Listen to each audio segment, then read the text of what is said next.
काँग्रेस शरदचंद्र पवार पक्षाचे सोलापूर जिल्हाध्यक्ष, संयमी नेतृत्व, मार्गदर्शक माननीय श्री वसंतनाना देशमुख यांना वाढदिवसाच्या हार्दिक शुभेच्छा। शुभेच्छुक माननीय श्री सुधीर आबा भोसले, माजी शहर अध्यक्ष, स्नेह परिवार, राष्ट्रवादी काँग्रेस शरदचंद्र पवार पक्ष, पंढरपूर शहर। राज्यातील सार्वजनिक वितरण व्यवस्थेतील अपात्र लाभार्थी वगळून खऱ्या गरजूंपर्यंत धान्य पोहोचावे या उद्देशाने राज्य सरकारने मिशन सुधार अंतर्गत शिधापत्रिकांची पडताळणी अधिक कठोर करण्याचा निर्णय घेतला आहे। आता 10 ठोस निकषावर ही तपासणी केली जाणार असून डिजिटल डेटाच्या आधारे लाभार्थ्यांची छाननी करण्यात येणार आहे। राज्यात ॲग्रिस्टॅक योजनेतून शेतजमिनीची माहिती संकलित केली जात आहे।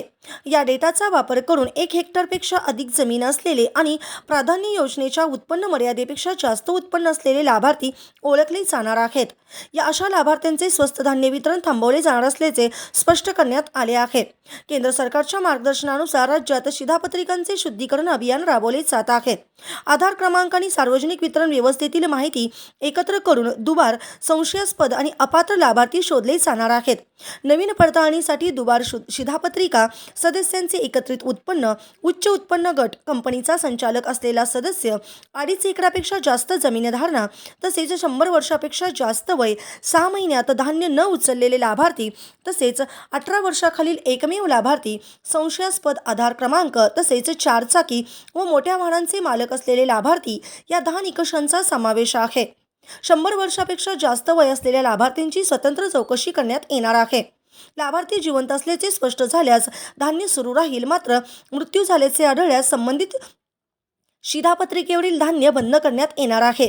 या सर्व निकषानुसार पुणे जिल्ह्यातील एकूण 4,76,207 शिधापत्रिकांची पडताळणी होणार आहे।